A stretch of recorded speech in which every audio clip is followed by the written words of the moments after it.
Hi, I'm Jack Crutchfield, and welcome to Obscurely Famous Graves. And this show is dedicated to finding and preserving the graves of people who were famous in their time, had a brush with history, but are completely forgotten today. And many of these graves are in disrepair, and some are lost forever. But maybe the preservation process will start today. Today's show is about Mason County, West Virginia, and I'm actually coming to you from Fairfax County, Virginia. You may ask yourself, why is he coming to us from Fairfax County, Virginia, if we're going to talk about Mason County, West Virginia? But there's a unique connection between these two counties. See if you can figure it out as we travel around Mason County, and then we'll come back here in a little while and see if you got the answer. I'll even give you a hint. The knoll I'm standing on is part of a plantation known as Gunston Hall. That ought to help you out. But for now, I'm heading to West Virginia. I'll see you in Mason County.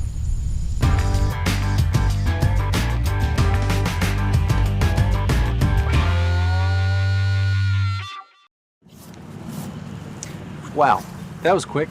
Fairfax, Virginia to Mason County in about 10 seconds.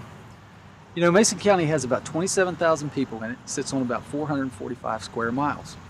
And I was able to locate over 500 cemeteries in this county alone.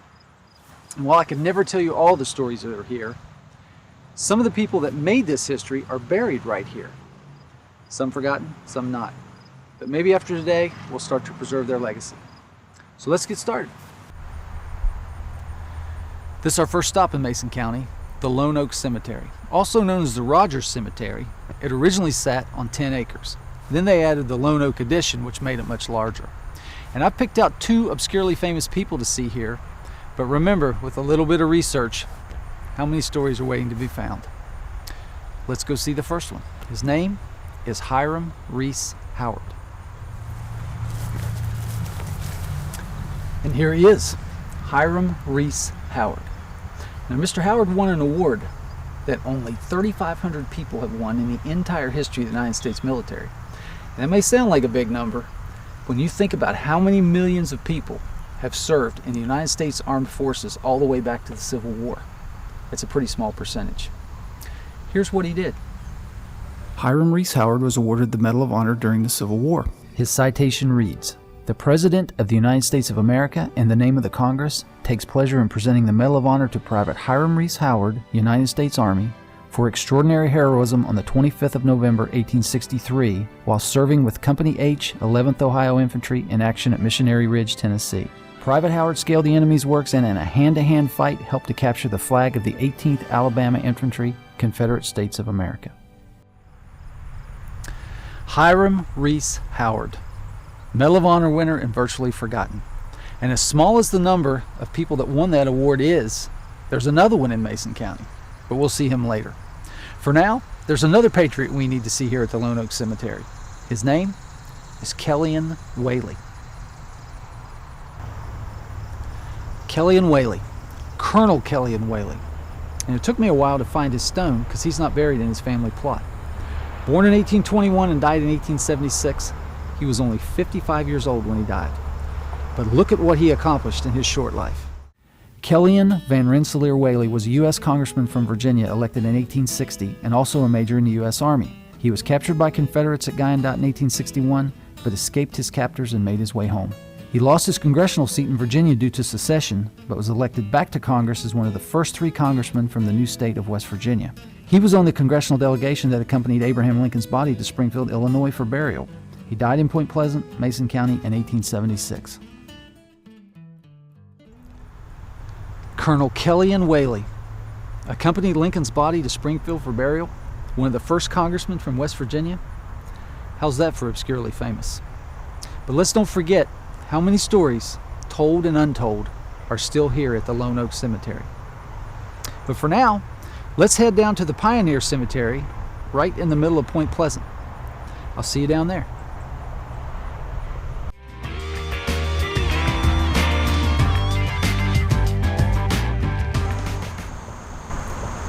Pioneer Cemetery sits on about 3 acres, and some of the earliest graves in Mason County are here. But if you'll look around, you'll see that some of these stones are knocked down, they're broken, virtually unreadable, and I'll bet some of them are completely unknown and unmarked. But someone has put a bulletin board up over on the side that lists the names of the people that are here, and even on that list, some are listed as unknown. So some of the stories are probably lost forever. But I've picked out 3 that I think are obscurely famous and notable stories. So let's get started. This is our first stop. Dr. Jesse Bennett, originally buried about a half mile from here, but he was moved to Pioneer Cemetery. And this is his stone, and he did something that no one else had ever done in the entire history of the United States. And he didn't even tell anybody about it in his entire lifetime. Check this out. Dr. Jesse Bennett was born July 10, 1769. He was a pioneer surgeon and performed the first successful cesarean section in the United States in 1794. When his wife Elizabeth became pregnant, he engaged a Dr. Humphrey of Staunton, Virginia, to attend her delivery. After a prolonged delivery, the only options were a cesarean section or a craniotomy on the unborn infant. Dr. Humphrey refused to do anything, feeling the operation meant certain death for both mother and infant. Elizabeth begged Dr. Bennett to perform the operation to save her unborn baby. He cut her with a single sweep of his knife and extracted his daughter Maria. He refused to publicize the details of the operation during his lifetime, saying other doctors wouldn't believe a woman could survive such a hazardous operation, and he'd be damned if he'd give them a chance to call him a liar. His pioneering surgery was not made public until it was published in 1892, 98 years after it happened. He died on July 13, 1842. Dr. Jesse Bennett, born in Pennsylvania, buried in Mason County, West Virginia, medical pioneer. Now it's on to our next notable individual. His name, Major Andrew Wagner.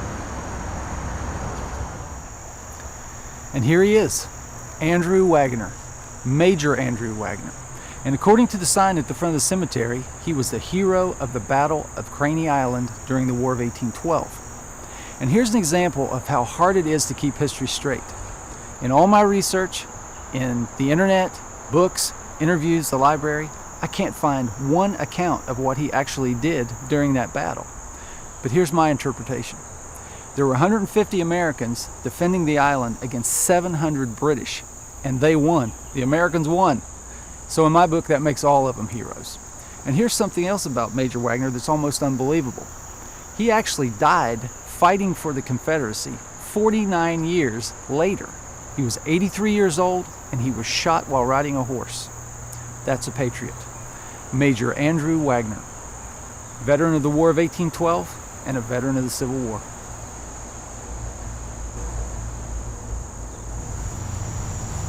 This is our last stop at the Pioneer Cemetery, and there are 2 Revolutionary War veterans here, John Roush and John Roseberry. And John Roush is not even listed on the bulletin board on the other side of the cemetery, so he has to be here somewhere, unmarked, I guess. John Roseberry is right here. I'm assuming he's right here because someone put up a new marker for him. His original stone must be gone. His descendants also put up a plaque back here in 1925. And the Daughters of the American Revolution have a plaque at the front that will remember that John Roush and John Roseberry both fought during the Revolutionary War. They need to be remembered too. And that does it for the Pioneer Cemetery. And there is so much history here. If you visit Mason County, or if you live in Mason County, you should stop by here. But for now, let's head across town, and I'll show you some more obscurely famous people.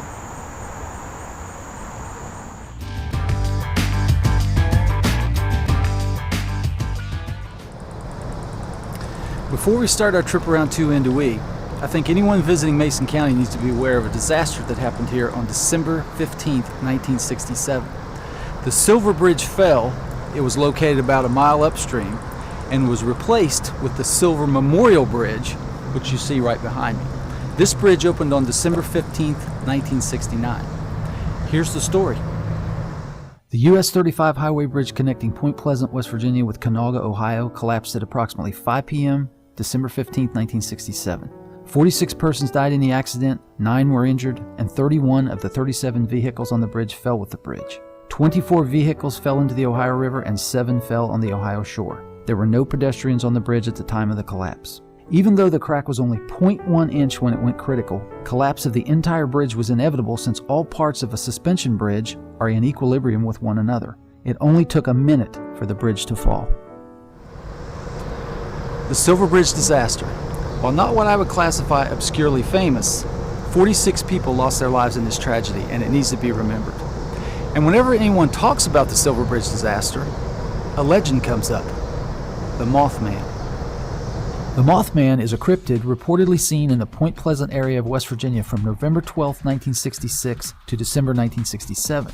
Most observers describe the Mothman as a man-sized creature with large reflective red eyes and large wings. The creature was sometimes reported as having no head, with its eyes set into its chest. A number of hypotheses have been presented to explain the eyewitness accounts, ranging from misidentification and coincidence to paranormal phenomena and conspiracy theories. Many think the Mothman's appearance was a precursor to the Silver Bridge collapse. Mothman witnesses were generally believed to be sincere. There was no suggestion they were perpetrating a hoax or a prank. The Mothman, is he real? Come to Point Pleasant and decide for yourself. The Mothman Festival is the third weekend in September every year. Look at the evidence, decide for yourself. The Mothman.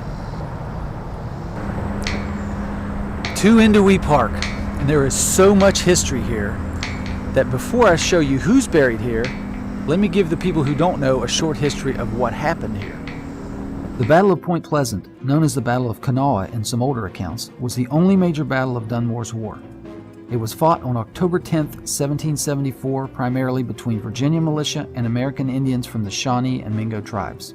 Along the Ohio River near modern Point Pleasant, West Virginia, American Indians under the Shawnee Chief Cornstalk attacked Virginia militia under Andrew Lewis, hoping to halt Lewis's advance into the Ohio country.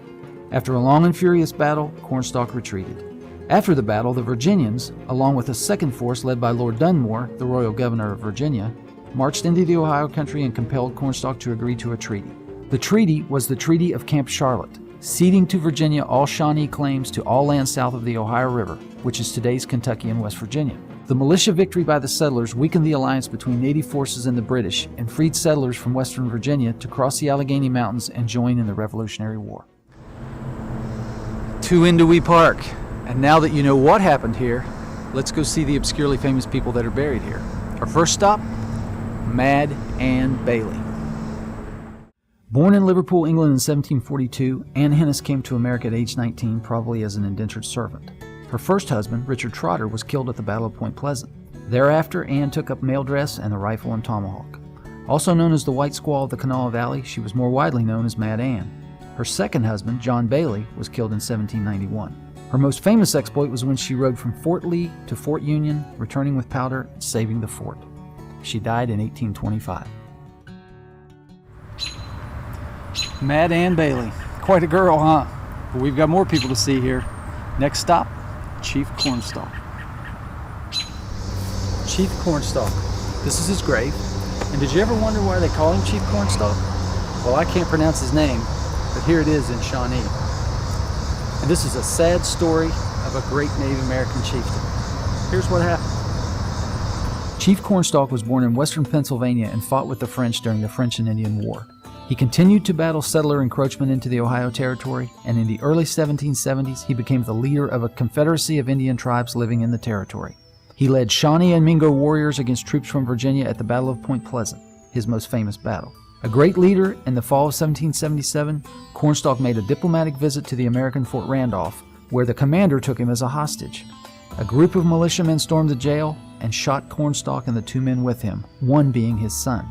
Since their fellow soldiers refused to testify against them, all were acquitted. A sad ending to a great Native American. Chief Cornstalk, Native American chief. He got a pretty raw deal, but at least he'll be remembered with this nice monument. Now let's head over to the magazine. The magazine. Originally used to store gunpowder, grain, and other provisions, it was turned into a tomb for Colonel Charles Lewis, the brother of Andrew Lewis, who was the commander of the battle, and other Virginians that were killed that day. And if you look around to Indowee, you can see other markers, but they don't have names on them. And reports vary on the number of Native Americans killed in the battle, anywhere from 90 to 200. And I don't think they kept an accurate count because most of the bodies were just thrown in the river. But any way you look at it, 150 to 250 casualties in this battle give you an idea of the carnage that happened here. The magazine, the final resting place of Charles Lewis and other Virginians that died that day.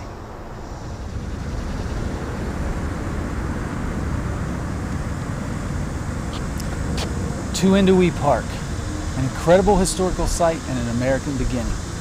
And if you're interested in history, whether it's Mason County history or American history, you need to come to this park. But for now, it's on to our next obscurely famous person. And he's really obscurely famous, but if it wasn't for him, there would be no Tom Sawyer and no Huckleberry Finn.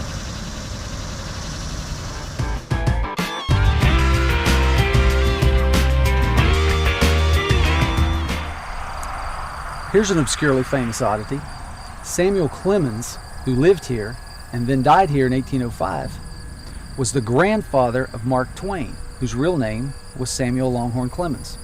And while I don't have a grave to show you and no one knows where he's buried, if he's even buried here, it is a huge part of Mason County's history. Just want you to know he was here at one time.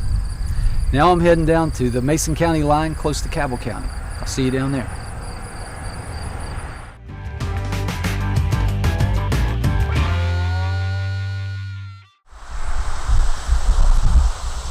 This is the southwest corner of Mason County, literally the southwest corner. Cabell County is about 200 yards behind me, and the Ohio River is about 200 yards that way. So it literally is right on the line. But there's a man here we need to see. His name is Thomas Hannon. And Thomas Hannon was a true American pioneer. He was the first non-Native American to settle this valley. He operated a ferry here. He was with the American forces at Yorktown when the British surrendered, and he blazed the Hannon Trace, which was the first road in Mason County, from St. Albans all the way to Chillicothe. Won't spend a lot of time here. This is his grave right here, but I thought you needed to know he was here because whenever anyone brings up the name Hannon, as in Hannon Trace or Hannon High School or Hannon Road, all things Hannon come from this man right here, Thomas Hannon, an American pioneer. Now, we're heading deeper into the county and we're going out on Redmond Ridge. See you up there.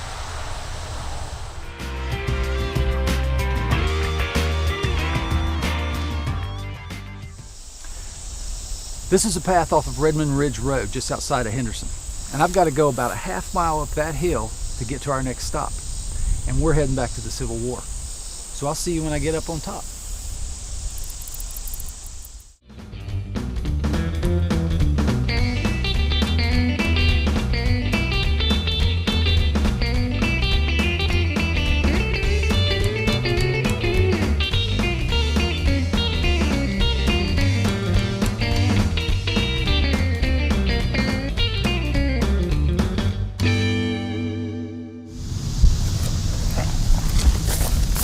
I made it to the top of the hill. And the Confederate soldier that I want you to see here is John McCausland, General John McCausland. And his stone is right here, or right here. This looks like a newer stone that has his name on the side for some reason, and his wife's name is on the other side, and the front and the back don't have anything on them. But this stone right here, and I wish I could give you a little more information, I think is the original stone, because you can barely make out the name McCausland on there. I don't know it for sure, but he's right here somewhere, General John McCausland. You can see the grass hasn't been cut much this summer, but it's a hard trip up here, so I could see where it would be tough. And this hill actually overlooks the Ohio River, so it's a beautiful view in the wintertime, I would say. But General McCausland's life story should be made into a movie. Look at what happened to him in his life. John McCausland was born in St. Louis, Missouri on September 13, 1836. When his parents died, he went to live with his uncle, whose farm was in what is now West Virginia. In 1857, he graduated first in his class at VMI. In 1861, he organized and became colonel of the 36th Virginia Infantry. Known as Tiger John by his men, he succeeded to command after the death of Albert Jenkins at Cloyd's Mountain on May 9, 1864. His brigadier's commission came 9 days later. General McCausland is best remembered for a July 1864 raid into Pennsylvania, where, acting under orders, he demanded $100,000 in gold from the citizens of Chambersburg in retribution for destruction of private homes by Union Major General David Hunter. When the town refused to pay, he evacuated the Chambersburg residents and burned the business district. During the final fighting of the war, he was with General Robert E. Lee. He cut his way through the Federal lines rather than surrender. A few days later, he disbanded his men. Though formerly charged with arson for the Chambersburg fire, President Grant intervened on his behalf. He acquired 6,000 acres in Mason County, West Virginia, and there, in self-imposed exile, spent the rest of his life. He died on January 22, 1927. General John McCausland, the second to last Confederate general to die. It's a huge piece of history for Mason County. And he sits up here on an isolated hill off of Redmond Ridge overlooking the Ohio River. Let's don't forget he's here. Now, I'm going to head to the south side and we're going to see another real-life hero. And believe me, this man wasn't easy to find.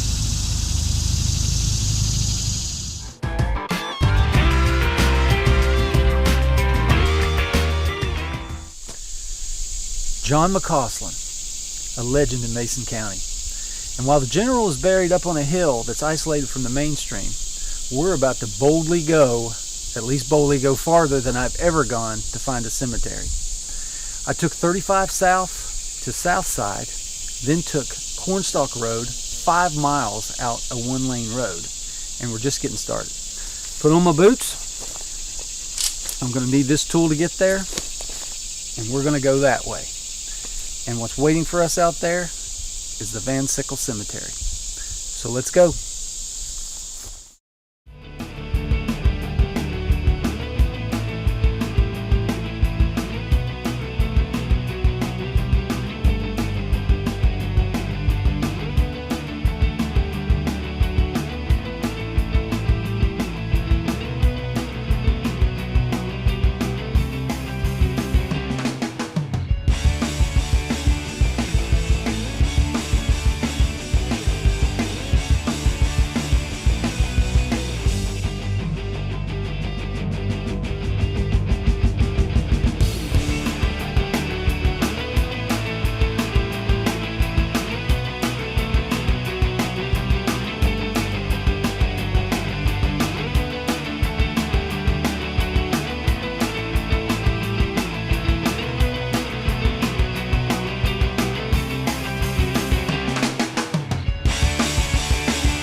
I made it to Van Sickle Cemetery, probably about a mile from the dirt road that we came off of.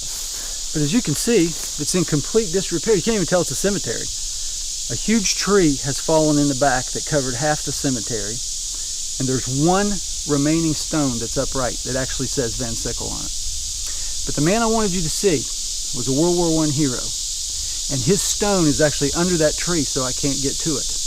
But his name was Howard Chester West. Here's his story. Howard Chester West was born in Fort Collins, Colorado. He served in the United States Army as a first sergeant in Company D, 363rd Infantry, 91st Division. On September 26, 1918, he was awarded the Medal of Honor. His citation reads, "While making his way through a thick fog with his automatic rifle section, his advance was halted by direct and unusual machine gun fire from 2 guns.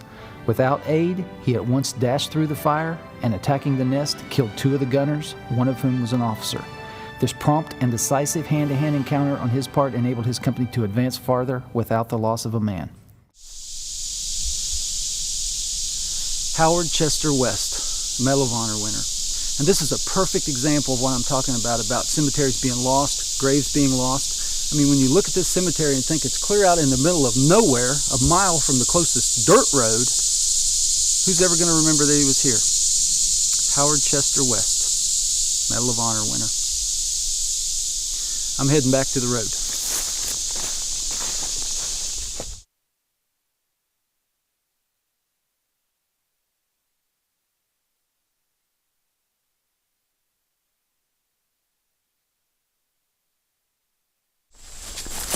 I made it back to civilization, or at least to the car anyway. And that does it for Mason County. But there are so many treasures still here to be found, so many stories untold.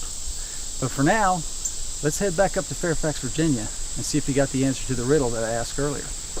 I'll see you in Virginia.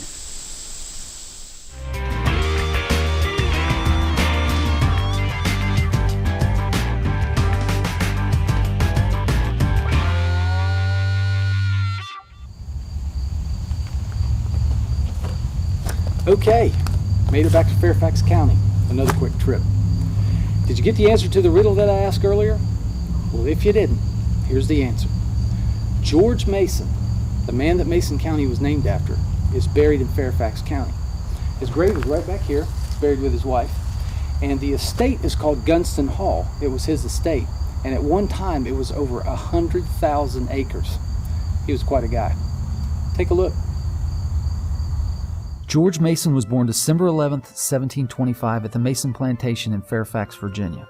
He was an American patriot, statesman, and delegate from Virginia to the U.S. Constitutional Convention.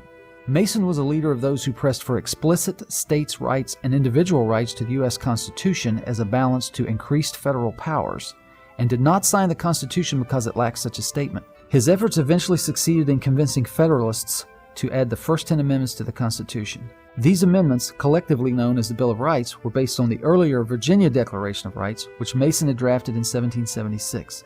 For these reasons, he is considered one of the founding fathers of the United States. He died October 7, 1792. George Mason, one of the founding fathers of our country. And he must have been a popular guy because other states have named counties after him too. But that does it for Mason County, West Virginia. And I hope that some of the people that see this will take an interest and want to preserve the legacies of the people that have gone before us. And as I like to say, I'll keep looking. Maybe you'll keep looking. So long for now.